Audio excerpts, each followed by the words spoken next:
Alright, what's going on, guys? Welcome back to another video, and today we are finally talking about the Mandela Catalogue. Now, I made a short little scary video a while ago, and it wasn't the best, but the concept for it was in my head, and I was like, why not make it? And it didn't really turn out too well, but it's fine. It's absolutely fine. We're here now, talking about the Mandela Catalogue.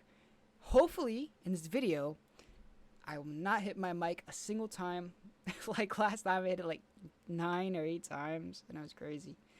So, yeah, we're talking about the Mandela Catalogue, and if you haven't heard of it, it's been like 4 years since it's released. So, if you haven't heard of it, then you're probably living under a rock, or you were born and you're a Gen Alpha.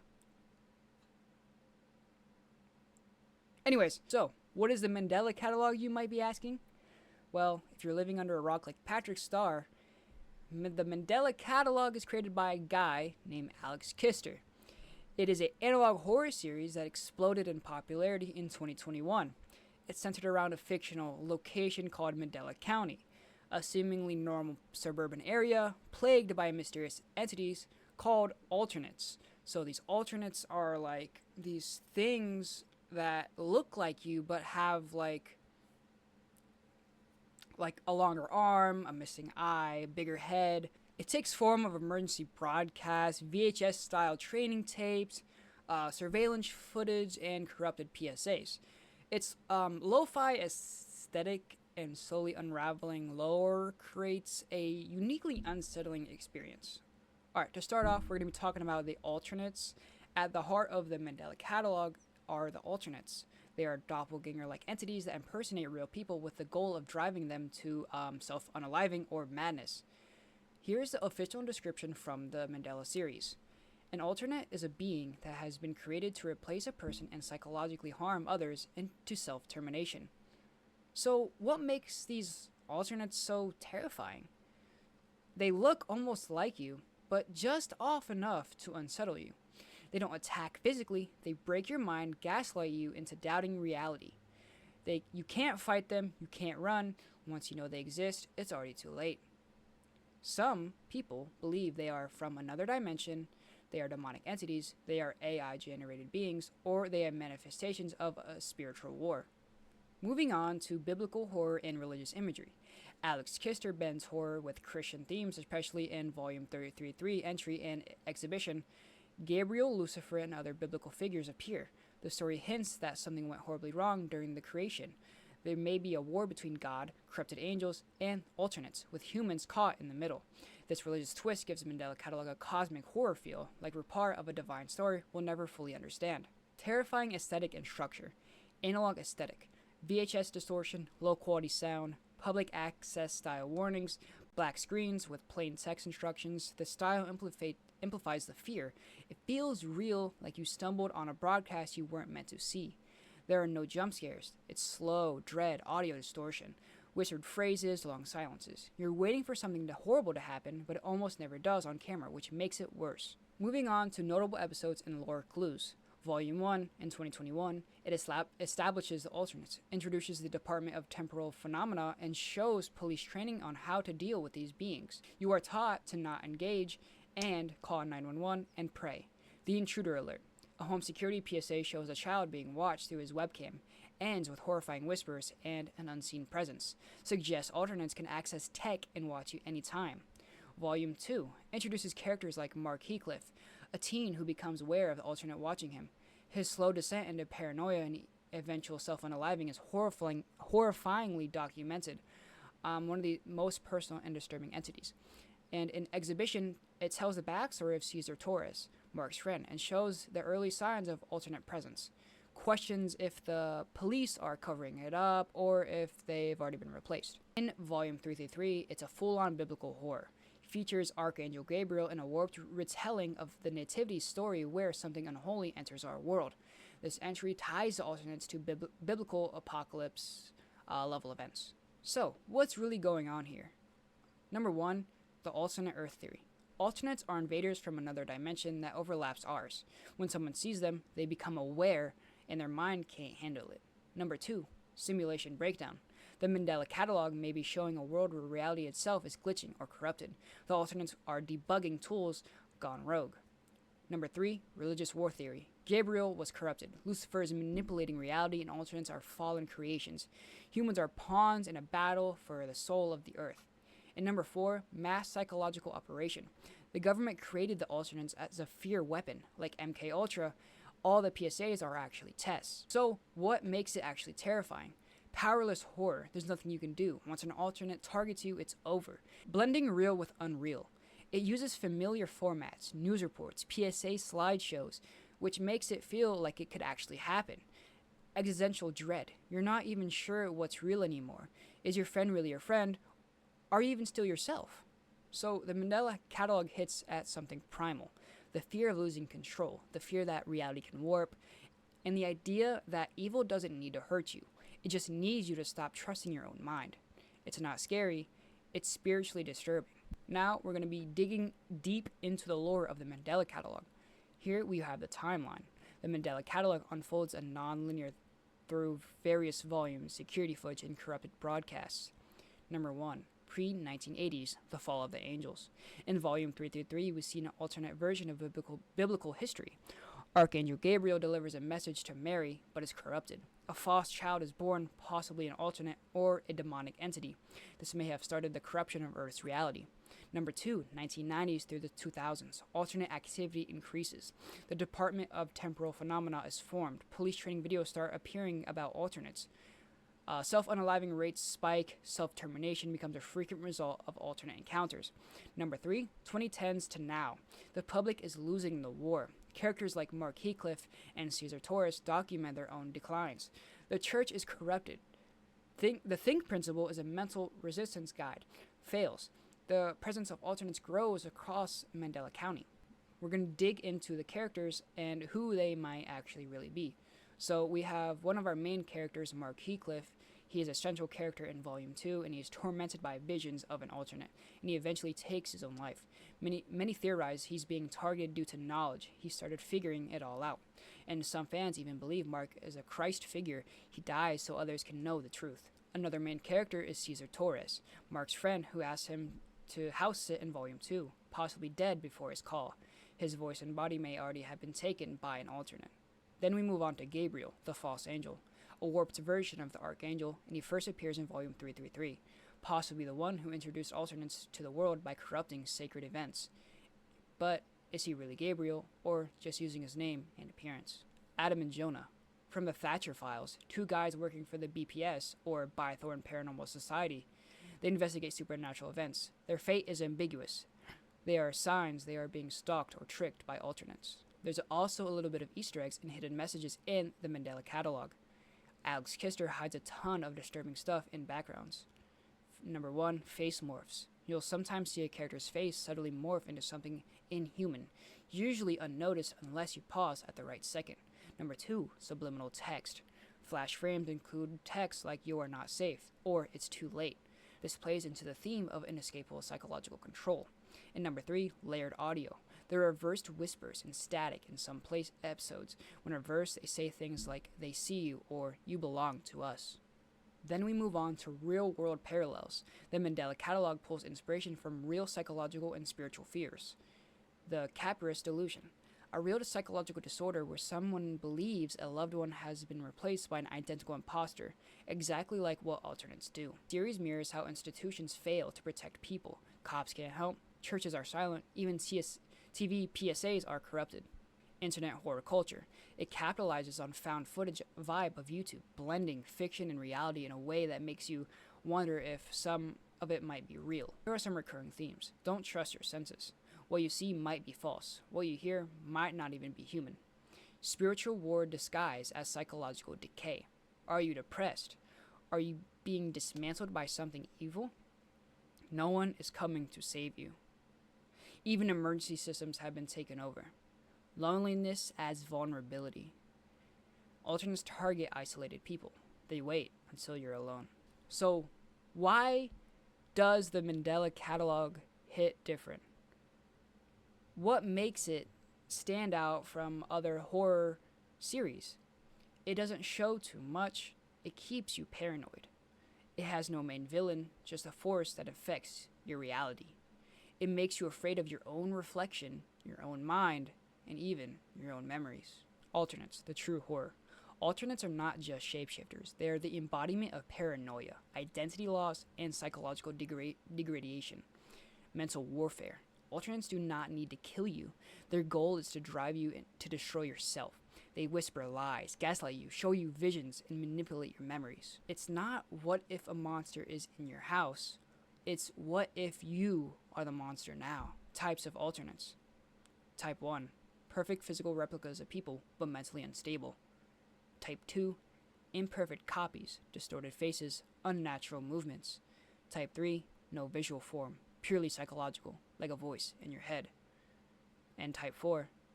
Demonic entities or fallen angels, possibly tied to the corrupted Gabriel. Some believe these types represent phases of possession or layers of infection. The think principle and why it does not work. The think principle is a fake safety protocol featured in early Mandela videos. It tells people what to do when encountering an alternate. So T is for tell and authority. H, hinder the alternate's influence. I, ignore its attempts to deceive. N, navigate the situation calmly. And K, know your place in reality. But here's the terrifying twist. The think principle doesn't work. In Volume 2, Mark tries to follow it and still loses his mind. Why? Because the think principle might have been created by the alternates themselves, a way to give false hope while you're being psychologically dismantled. The biblical connections, corrupted faith. Religion is warped in the Mandela universe. In Volume 333, we learn a false annunciation where Gabriel delivers a twisted message to Mary, possibly birthing the first alternate. Fear not, Mary, for I am the angel of the Lord. God is pleased with thee. You will bear a false shepherd. Symbolism breakdown. Gabriel is either corrupted or replaced by an alternate. The shepherd is likely the original evil entity spreading the alternate infection. Volume 333 shows the church burning, priests going mad, and scripture being rewritten, suggesting faith can't protect anyone anymore. This reflects a core fear. The systems we rely on, faith, police, and family, are no longer trustworthy. The larger world. Mandela County may just be one of many infected regions. There are hints in various entries that the phenomenon is spreading. Other counties are experiencing visual anomalies, and a mass cover-up is in place by both the government and the media. Here are some fan theories. The US government knows but won't tell the public. The alternate are non-human entities from another reality that collided with ours, and we are watching Mandela County fall in real time. Dark files and secret factions. Several episodes reference the Bythorn Paranormal Society, the BPS, Thatcher Davis, and classified police reports. So, who is this Thatcher Davis guy? He is a detective investigating alternate-related deaths. He may have lost someone close to an alternate. There's evidence he may already be replaced, or he's teetering on the edge of madness. The BPS, or Bythorn Paranormal Society. A Ghostbusters-style group trying to survive the alternate plague. Members Jonah and Adam are possibly dead or missing after their last investigation. Their footage is slowly leaked online, possibly by someone who wants the truth out. Meta theory. Are you part of the experiment? What if you, the viewer, are a test subject? Some fans believe the Mandela Catalogue itself is a psychological experiment like MKUltra in disguise. The videos show subliminal images, the instructions are false, and you are being desensitized or reprogrammed. The lines filled up with media. That scared the crap out of me. My disco ball just fell on the ground. Holy crap. That scared me. This lines up with media manipulation themes in the show, the fact that the videos get more corrupted over time, as if reality itself is degrading. The disturbing idea that just by watching, you let something into your head. But why does it feel so unsettling? The Mandela Catalogue doesn't rely on gore or jump scares, it weaponizes existential horror. You question reality, your identity, and your faith. Liminal space fear. The analog VHS style makes you feel like you're watching something forbidden. Psychological inversion. Friends become enemies. You become your own enemy or monster. Isolation. No one's coming for you. Even the police hotline is corrupted. No one is coming to save you. So, we're going to dive into the Mandela Catalogue Volume 4, The Church of the Second Truth, released on October of 2023. It focuses on a group called the Church of the Second Truth, who worships a being known as the Shepherd. They reject mainstream religion and believe in transcending human form. Suggests that some people willingly embrace alternates. The cult sees alternates not as threats, but as evolutionary gods. This episode touches on cult psychology, mass delusion, and the hunger for meaning in a broken world. And then we have Overthrown, which is audio only. A corrupted audio message, possibly between celestial beings, suggests infighting between angels and that God may have lost control. So, the alternates have abilities, include mimicry, manipulation, and reality distortion. They can replicate the voice and appearance of a person. They use gaslighting, whispers, and hallucinations to mentally break their victims. And they are possibly able to alter electronic signals, video recordings, and human memory. Symbolism, fear of the doppelganger, seeing a version of yourself that shouldn't exist. Loss of control over identity. Are you still you if your reflection no longer matches? Paranoia. If they can become anyone, you can't trust nobody. We're going to move on to Every Day Gets Brighter, which is a short video. It is a corrupted mental health PSA with a smiling cartoon sun. The sun gradually becomes disturbing as the cheerful music degrades. False optimism making real horror. Commentary on how media sanitizes serious crisis. Pre-presentation. It shows a presentation before a church meeting with a strange imagery and redacted text. Biblical language is twisted. The presentation looks like it's been overwritten by a hostile force. Every Day Gets Brighter, looping variant. Repeats a corrupted segment of the PSA, forming a sort of mental conditioning loop. The music becomes hypnotic, then painful. This could be seen as a method the alternates use to soften the mind before possession. Theories and fan lore. Number 1. Dimensional breach theory. The Mandela Catalogue doesn't take place in our world. It's a timeline that collided with the spiritual/demonic plane. The alternates are not demons or aliens, they're echoes of another reality trying to overwrite ours. Number 2. Corrupted biblical timeline theory. In volume 333, we see an alternate version of Gabriel announcing the birth of a child, likely the first false prophet or alternate. If Gabriel was replaced or corrupted, the entire course of human religion could be fake. The real apocalypse isn't fire and brimstone, it's that your beliefs were wrong all along. And number 3, the Church of the Second Truth as a mass cult. In Volume 4, we're introduced to the Church of the Second Truth, a growing cult that believes alternates are messengers of divine truth.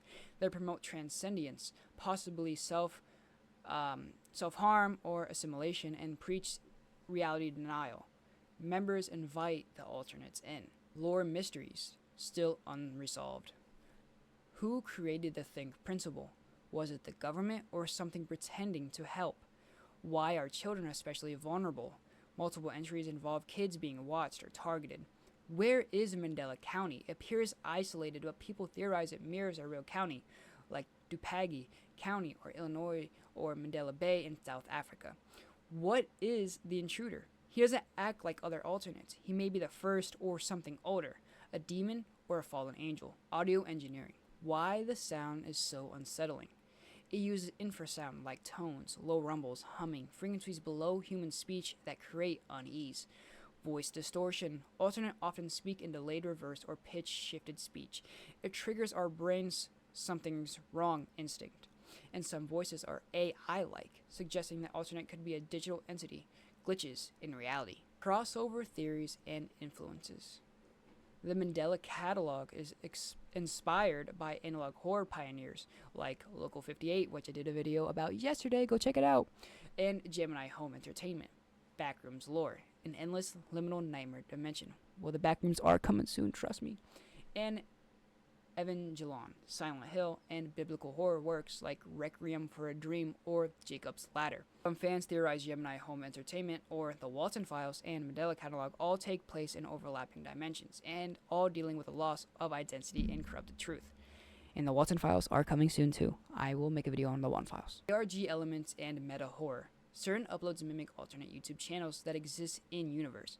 Rumors of unlisted or hidden Mandela videos that require code breaking to find. Viewers report dreams and nightmares after watching. Whether true or part of the ARG is unknown. Mandela Catalogue is designed like a digital virus. It spreads fear just by being viewed. Final takeaway. Why does it work? It taps into fears of identity, faith, isolation, and mental illness. Real human vulnerabilities. It uses old media formats to twist nostalgia into dread. It doesn't explain everything, and that's the point. The Mandela Catalogue isn't just a story. It's an infection of thought. And now, it's inside you. What? And that's the end of this video. Hope you guys enjoyed, and I hope you guys had a great time here. And I hope you have a good rest of your day, night, evening, whatever time you're watching this. Hope you guys enjoyed this video. If you haven't seen my last video, Local 58, go check it out.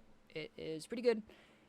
And yeah, thank you guys for watching this video. I did dress up nicely for this video because, come on, Mandela Catalogue, gotta be serious about this, man.